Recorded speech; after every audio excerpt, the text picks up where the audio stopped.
조금 전에 우리 정금자 전도사님께서 귀한 말씀을 봉독해 주셨습니다. 그 말씀 속에서 어찌하여 불안해하느냐, 어찌하여 낭망하느냐, 너는 오로지 하나님만 바라보아라. 이러한 내용의 말씀입니다. 성경 히브리서 13장 7절 12장 7절 말씀에 보면은 너희가 참음은 징계를 받기 위함이라.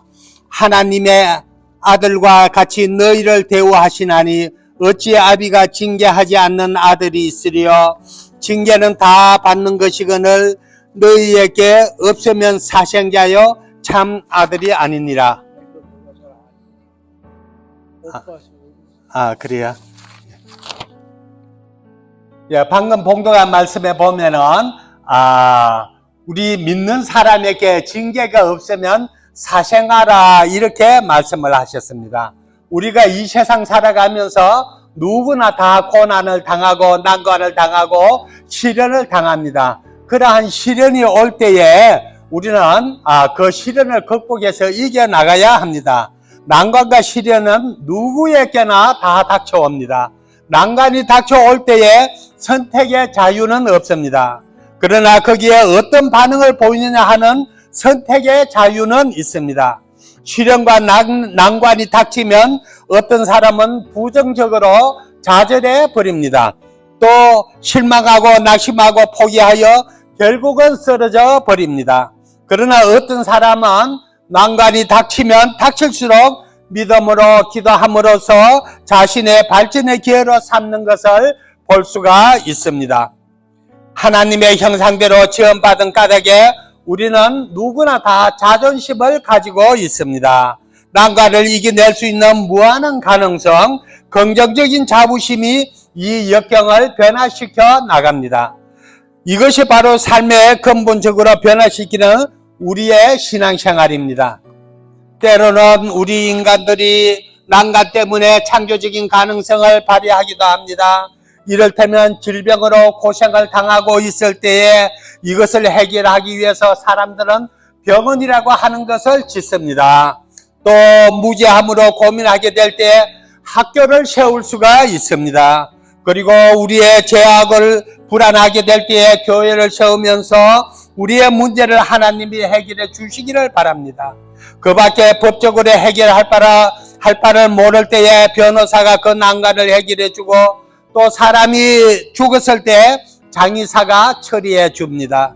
이처럼 우리의 문제를 해결해 주는 것이 또 하나의 문제의 해결이요 또 하나의 가능성을 우리에게 보여주는 줄로 생각하고 있습니다. 그러므로 여러분에게 난관이 닥칠 때 말씀과 믿음 가운데서 변화의 기회로 삼아야 될 줄 압니다. 인간의 성공과 실패는 그 닥쳐오는 난관을 어떻게 처리하느냐에 따라서 결정되는 것입니다. 우리는 난관이 닥쳤을 때 도피하는 것이 아니라 그 난관을 선용하고 활용함으로써 말미암아 성공의 기회로 삼아야 될 것입니다. 역사를 살펴보더라도 위대한 영향을 끼친 사람은 대부분이 가난과 무지, 질병과 실패 등 불우한 환경과 난관을 극복함으로써 성공하여 많은 사람에게 정신적으로 위대한 영향을 줄 수가 있었던 것입니다. 성공은 반드시 목표에 도달해야만 되는 것이 아니라 그 목표를 향해서 부지런히 노력함으로써 말미암아 위대한 잠재력을 발휘하는 것이며 그러한 삶을 산 사람은 성공한 사람이라고 말할 수가 있겠습니다. 예수님께서는 공생애를 시작하시기 전에 40일 동안 금식 기도를 하셨습니다. 그것은 예수님의 공생애를 통해서 겪으신 하나님의 시련이라고 볼 수가 있습니다. 그러나 예수님은 이것을 극복하고 능력을 얻으신 것입니다. 예수님은 바다의 풍랑을 잔잔하게 하셨고 병든 무리가 찾아올 때에 병자를 고치셨으며 또 굶주린 무리들이 광야에 모여 있을 때에 보리떡 5개와 고기 2마리로 그들의 어려움을 해결해 주심으로 말미암아 예수님은 그들의 메시아인 것을 증거하셨습니다. 마지막으로 예수님께서는 십자가에 못 박혀 돌아가셨습니다. 하나님께서 완전히 버림을 받았습니다.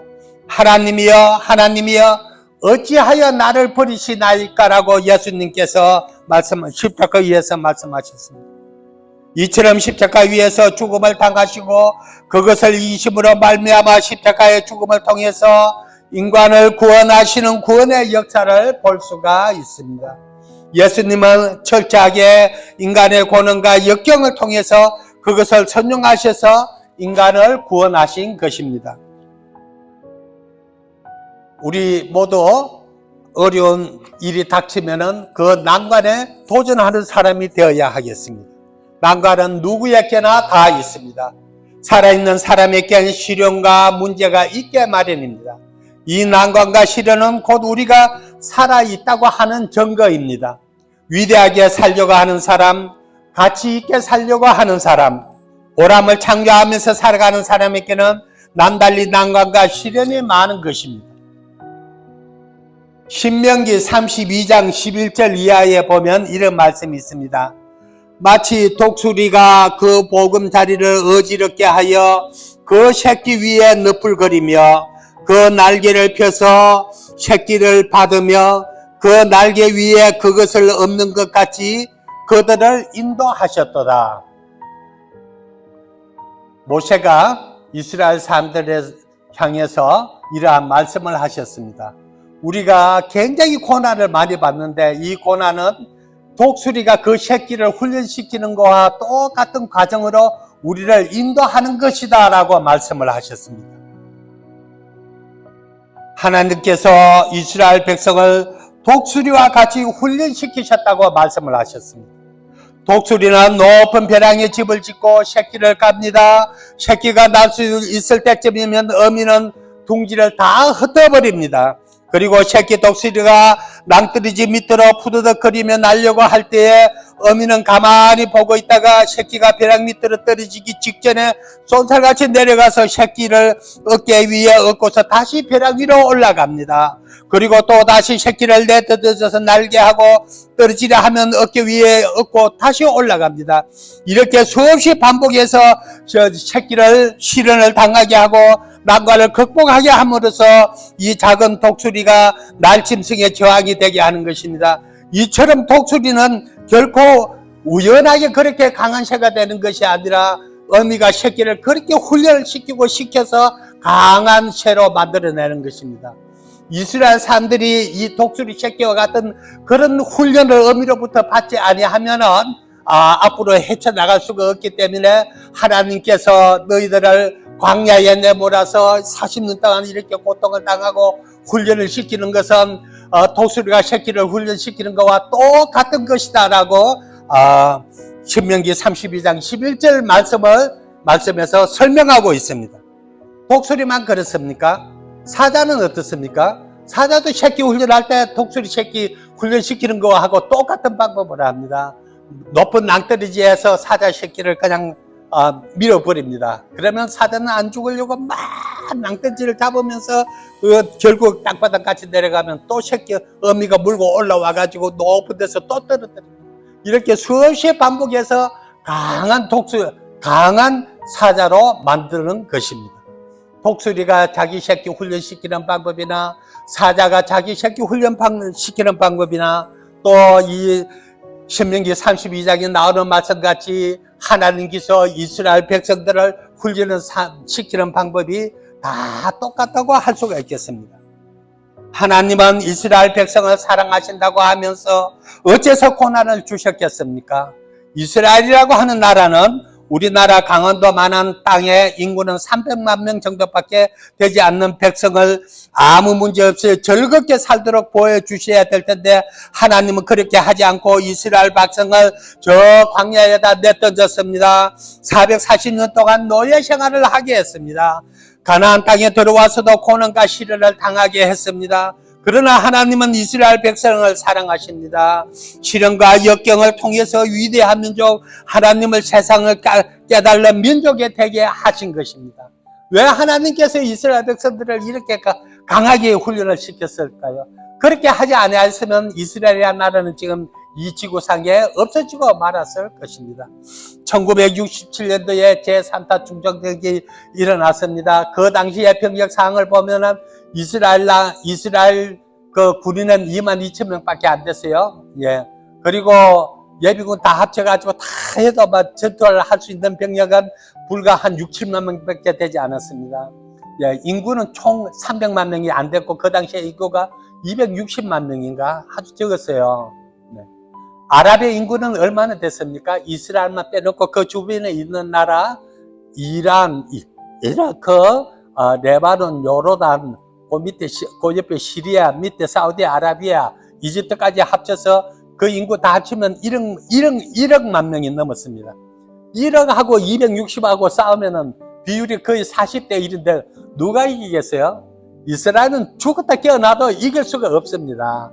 그런데 이스라엘 백성이 하나님께서 독수리 새끼같이 그렇게 훈련을 시켜왔기 때문에 그들은 그 전투에서 승리를 해서 지금까지 그 나라를 보존하고 있는 방법을 볼 수가 있습니다.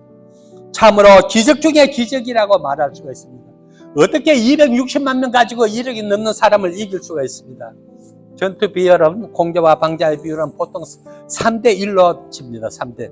방어는 가만히 앉아서 저기 오면 총만 딱 쏘기 때문에 방어는 아주 쉽고요. 공격은 막 쳐들어가야 되기 때문에 굉장히 이래서 공격하는 사람은 방어하는 사람의 3배 이상의 병력을 가져야 전투가 게임이 된다 이렇게 말하고 있습니다. 그런데 3배가 아니라 40대 1에 싸우면서 어떻게 이스라엘이 이길 수가 있습니까? 네. 이스라엘 사람들은 자기들의 역사를 생각해 볼 때에 하나님까지 여기까지 인도해 주셨는데 우리가 여기서 치면은 그냥 지중해 바다에 다 몽땅 빠져 죽어야 된다. 우리는 아랍 민족들은 이겨도 좋고 지도 좋고 그냥 하나의 전쟁이고 이스라엘 사람들은 지면 몽땅 죽어야 되고 이러한 찰나에서 이스라엘 사람들은 1억이 넘는 아랍 사람들을 물리칠 수가 있었던 것입니다. 네.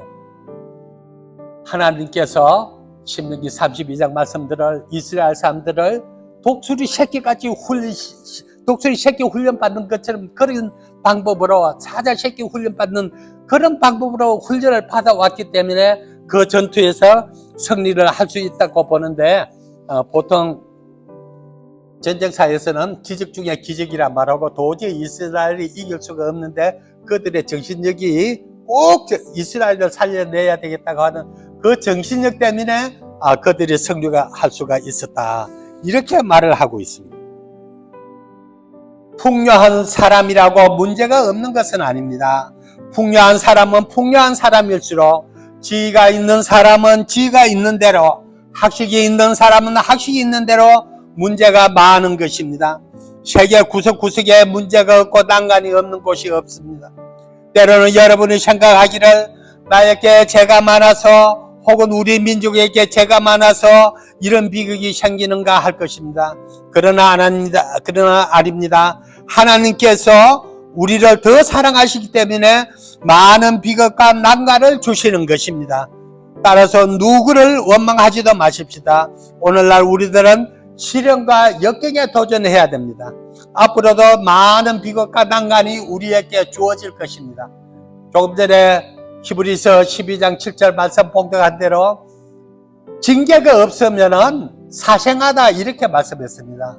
그래서 하나님께서 끊임없이 우리에게 징계를 주셔서 살아나게 하시는 것입니다. 우리들은 난관에 도전하는 성도들이 되어야 합니다. 그것을 통해서 우리는 하나님의 섭리와 뜻을 깨닫는 성도들이 되는 것입니다. 어떤 난관이 우리에게 계속해서 닥쳐온다고 할지라도 우리는 도전해야 합니다. 도피하는 자가 아니라 도전할 때에 하나님께서는 그 난관을 통해서 새로운 경륜과 뜻을 우리에게 보이는 것을 깨달아야 합니다. 금덩어리는 길가에서 찾을 수가 없습니다. 깊은 산속에서만 노다지를 캐는 것입니다. 다이아몬드도 지표면에서는 찾을 수가 없습니다. 수천 년 동안 땅속 깊은 곳에서 압력을 받아 생기기 때문입니다. 아름다운 진주 또한 우연히 찾을 수가 없습니다. 모래 한 알이 조개 껍질 속에 들어가서 조개의 살에 상처를 내고 그 상처의 진흙으로 진주가 생겨나게 되는 것이기 때문입니다. 값 있는 것들은 쉽게 태어나지 않습니다. 고난과 시련과 역경의 깊은 고뇌의 밑바닥에서 아름다운 부활을 창조해낼 수가 있는 것입니다. 예수님은 결코 행복한 궁중에서 지내신 분이 아닙니다. 인간적인 눈으로 보면 예수님은 유대라는 소수민족 가운데 태어나셨습니다. 고난받는 식민지 땅에 태어나서 가정 박해와 핍박을 받았습니다. 그러나 그 숱한 역경 속에서 인류의 구원에 되시는 역사를 진행하신 것을 볼 수 있습니다. 예수님은 학벌도 없었죠. 나사렛의 가난한 빈민굴에서 무명의 목수 노동자뿐이었습니다. 예수님은 많은 사람에게 소외를 당했습니다. 미움을 받았습니다. 사랑하는 아내도 없었습니다. 미움과 질시 가운데서 살았습니다. 마지막에 십자가 형태에서 못 박혀 돌아가시면서 예수님은 그 난관을 통해서 그 비극적인 죽음을 통해서 전 인류를 구원하는 위대한 구속의 역사를 이루하셨던 것입니다. 그런 까닭에 예수님을 따르는 사람은 어떠한 시련이 있다고 할지라도 낙심하지 않습니다. 정면으로 도전하여 축복의 기회로 만드는 것입니다. 이것이 우리 그리스도인의 자세라는 것을 알아야 되겠습니다. 저 불안과 고뇌와 질병과 문제거리를 가지고 예수님 앞에 나와 구원의 체험을 하는 것이 바로 그리스도인의 신앙입니다. 예수님의 말씀들을 상기해 보면 부활의 예언하시는 죽음을 예언한 적이 한 번도 없습니다. 우리는 난관을 축복의 기회로 변화시켜야 되겠습니다. 하나님께서 우리에게 무한한 가능성과 자존심을 주셨습니다. 모든 난관을 이겨낼 수 있는 능력과 잠재력을 가진 우리들은 결코 좌절하지 마십시다. 난관이 올 때마다 십자가의 주님을 바라보십시다. 그리고 기도하며 말씀 속에서 살아가십시다. 역경이 있습니까? 실패가 있습니까? 끈질기게 살아가십시다. 끈질기게 시련에 도전하고 이 난관 속에서 내 삶을 긍정적인 축복으로 변화시키는 크리스찬의 삶입니다. 성경 말씀에 내게 능력 주시는 자 안에서 능치 못할 일이 없다고 하시는 하나님의 말씀을 의지해서 감사하면서 끈질긴 신앙으로 승리하시는 여러분들이 되시기를 바랍니다. 교회 생활을 하면 난관과 시련이 많습니다. 아주 조그만 문제로 교회가 깨지는 것을 많이 볼 수가 있습니다. 교회에 안 나오는 이유 중에 하나가 교인들 꼴 보기 싫어서 그 교회에 못 나가겠다고 말하는 사람들이 참 많이 볼 수가 있습니다. 그래서 요즘은 그런 사람들을 가나안 교인이라고 그러는데, 가나안을 거꾸로 읽으면 안 나가. 교인들 꼴 보기 싫어서 교회 못 다니겠다고 그래요. 교회 나가는 목적이 사람 보기 위해서 나가는 겁니까? 주님 앞에 예배 드리기 위해서 나가는 거죠. 목적 자체가 틀립니다. 우리나라 500년 역사를 피로 물들이게 한 거대한 사건이 바로 사색당파였는데, 그 사색당파의 원인이 여러분 무엇인지 아십니까? 제사 지내는 문제에서 시작했습니다. 제사를 지낼 때에 제사상을 차리죠. 제사상을 차리면 그게 차리는 순서가 있어요. 국은 어디 놓고, 조기는 어디 놓고, 문어는 어디 놓고, 요거 순서가 딱 정해 있는데, 그 정해진 대로 놔야 되는데, 그 조기 대가리를 놓고, 조기 대가리가 남쪽으로 놔야 된다 하는 파가 생기고, 조기 대가리가 북쪽으로 놔야 된다 하는 파가 생겼어요. 그래서 대한민국 조선 역사에서 남론파하고 북론파가 생겼는데, 남론파는 조기 대가리를 남쪽으로 향하게 해야 된다. 그 다음에 또 동쪽으로 놔야 된다는 파. 그것보다 더 웃기는 일도 있습니다. 그것 때문에 2조 500년 역사가 피로 물들었습니다. 아무것도 아닌 문제, 남쪽으로 나면 어떻고 북쪽으로 나면 어떻습니까? 조상한테 제사만 잘 지내면 되죠. 그게 큰 문제가 돼가지고 우리의 역사를 피로 물들인 것입니다. 어떤 큰 교회가 쫙 갈라졌는데, 갈라진 이유가 뭔지 아십니까? 피아노를 놓는 위치 때문에 갈라졌습니다. 어떤 사람은 피아노를 강간 오른쪽에 놔야 된다 그러고, 또 어떤 사람은 피아노를 왼쪽에 놔야 된다고 그랬습니다. 그래서 우측파, 좌측파로 쫙 갈라가지고 교회가 탁 갈라졌다고 합니다. 피아노 소리만 들리면 대체 놓는 위치가 그렇게 중요한 것입니까? 야, 조기 대가리 위치가 그렇게 중요한 것입니까?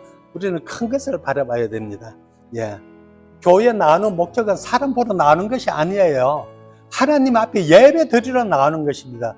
목적이, 의식이 흐려지니까 일이 발생하게 되는 것입니다. 역경과 실패가 있더라도 우리는 주님만 바라보고 나가야 됩니다. 옆에 사람을 바라보면 다 쓰러집니다. 누구든지 하나님만 바라보고 하나님 앞에 나와서 예배드리고, 우리 인간이 사는 목적이 무엇입니까? 하나님 앞에 영광 돌리기 위해서 사는 것입니다. 하나님 앞에 영광 돌리는 최고의 방법은 한 성도들이 한 자리에 모여서 하나님 앞에 예배를 드리는 그 모습이 하나님께서 가장 기뻐하시는 것입니다. 지금 우리가 이렇게 예배를 드리고 있는데 하나님께서 우리의 모습을 보시고 얼마나 영광을 받으시겠습니까? 좋아하시겠습니까? 예, 목표를 거기에 두고 사는 저희들이 되시기를 바랍니다. 기도하겠습니다. 하나님 아버지, 은혜를 감사합니다. 주님만 바라보고 하나님만 바라보고 사는 저희들이 되게 인도하여 주시옵소서. 예수님 이름으로 기도했습니다. 아멘.